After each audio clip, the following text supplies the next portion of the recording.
Yeah, I think people have this mindset too when it comes to like being restricted. Like, oh, like if I'm a Christian, I have to wait till marriage, and I can't do all this stuff. And when people feel restricted, they almost feel like they're more inclined to do the Limited, thing, right? Yeah. because it's just, Oh, even like with food. Like some people, they feel they can't go on restrictive diets because, oh my god, I feel like I can't, like I need that cookie, bro. right. It's something like that. Yeah. And so when it comes to restrictiveness, it's all about the mindset. It's usually you're putting yourself in a box. You're not looking at it from, no, you're actually free from this restricted. Like you're free from this temptation that you have. It's Exactly. not, because in my notes, one of the notes is sexual purity isn't about rules. It's about freedom and focus.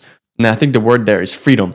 It's not about you you're held down, you're locked up, you're restrictive. Just like when people say with like religion or worshiping God, like, oh, you have to follow all these rules, and it's just like, wow, like I don't feel like it's a mindset, because it's like you're not actually restricted, you're free. Right. You're free from sin. You're doing it free out of from love. Yeah, exactly. You're free from sin. You're free from temptation. You're free to actually live out a godly life, righteous life. Yeah. And to go back from your point is restrictiveness isn't always a bad thing. I think that's one of the understandings as a Christian. What you realize is when God gives us these commandments and stuff, and we think deeply about them, He actually warns us as a responsible father, as a responsible parent, to guide us in a direction that is towards Him, because He knows what these desires lead to. He knows that being trapped in the cycle can lead to those pleasurable things controlling us and sins to the point where we're not going to be in a relationship with Him. So what He wants is a relationship with us. Therefore, He's going to tell us that, hey, don't partake in this, or this will lead to death. This will lead to destruction. This will lead to away from me. And you are free to choose that. But just remember that it will lead to death, and death is not where you would want to be. Death is the last thing you want to be at. And He's talking about eternal death, like eternal damnation from being an irresponsible child, so to speak, that He warned you on, saying, do not go there. You still went, and you reap what you sow. So it shouldn't be a restriction, but it should be guidance. It should be, okay, He's trying to warn me from something that leads to death. Let me consider it at least. Let me look into, is it actually true? And when you logically think, you don't have to use the scripture necessarily. You just get the idea from the scripture and now apply it logically, right? Let's just say, for example, you indulge in having sex outside of marriage. God forbid you have a kid with the girl you had sex with. What do? Now especially when you're in your teenage years and stuff, you're hit with such big responsibility. Okay, you're going to have a kid now, and that's a big responsibility. What do? You either leave her and you say, I'm out of here, which is, I don't know, something that's going to weigh you down so much when you get older. Maybe at the moment you're going to cope with it, but it will just be so much guilt carried on later on. Or you both will come to a conclusion of getting abortion, which is as worse. If anything, I would say even worse, right? So then you tell yourself, okay, God restricted me to not have sex outside of marriage. Oh, now it makes sense why He would do that, because He is keeping me away from having to make such decision because of my responsibility, not doing this outside of doing this outside of marriage. And this is just one example, and there's just so many. But sexual immorality nowadays, it's just looked upon so just on a surface level, and as if there's no real consequences after that. Like there's so much emotional attachment you get with a person after having sex with them and having this such strong chemical and chemical reaction that's really going on in the bond that you're having with the person, to the point where they might do something wrong against you, sin against you, even cheat on you. But this emotional attachment you have with them because of that, the sex and the bond that you have created, you can't let go. There's something inside of you that is so attached to this person emotionally that you can't even focus on who they really are. You know what I mean? And it's something to really think about.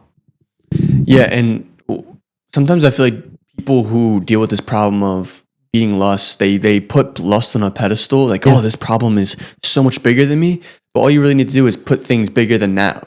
Like, Yeah. for example, following God's will or following your purpose or like pursuing something beyond just this like little problem of lust. Because the times when I was, I guess, the most focused, I totally forgot about lust or the things I was dealing with when watching porn and stuff, because I was just so focused and locked in on something bigger than that, Right. which was following my purpose or creating something or building stuff or in the gym, or I was just like doing stuff with my life, like taking this energy and expending it on things that will not necessarily give me something in return, but just to kind of fulfill me. Yeah, exactly. I guess it gives me something in return. Yeah, exactly. The desire of lust and pleasure becomes so little compared to what you're doing, is that it gets buried underground, and it's not even the thought doesn't even run through your head on, oh, should I do this or not, because you understand the value of it, which is pretty much nothing in your life anymore. And it's identity too, which I want to come back to. Everything that you will build a habit on, you have to tell yourself that it's not my identity anymore. Same with when you're a smoker or you're, a drunk person, and you have to tell yourself, I am not that person anymore. Unless you do that, you will still have that identity of that person. Therefore, the identity of that person does X, Y, and Z: smoking, drinking, going to club, jerking off, this type of stuff. You don't want to be that person. So you have to start from, telling yourself, stand in the mirror, write down, make notes on this stuff, saying, I am not that person anymore, and then write down who you are.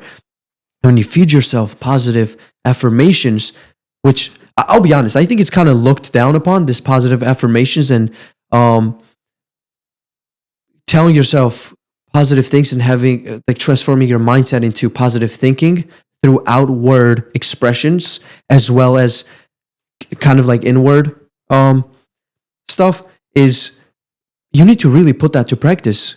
What you tell yourself is actually how your brain thinks. I think people don't really understand on a subconscious level, because everything that you see in your environment is getting like dialed into our brains, but consciously, like, you might not be able to see everything that goes into our brains. And considering that we are mostly water, it all makes sense, bro. Whatever you tell yourself and whatever you think, the word, the vibration, exactly, right? It's going to vibrate in yourself, and the frequency will tend to kind of shape you and gravitate you towards that same frequency.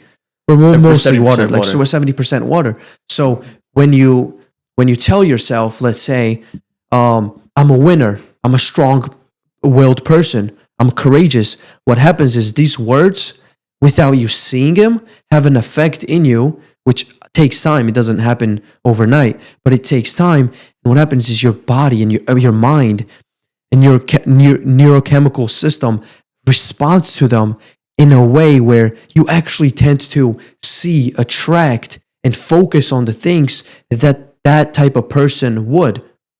But when you take yourself away from these positive words, positive affirmation, positive environment, positive thoughts, you fall into the opposite. And everything that you imagine is good, of its opposite is who you will be. So you want to align yourself as close to who that positive person is. So you got to have some kind of role model. You got to have some kind of, a thought and a picture on who you want to be and what do you want to achieve. And what a better example than Jesus Christ, right?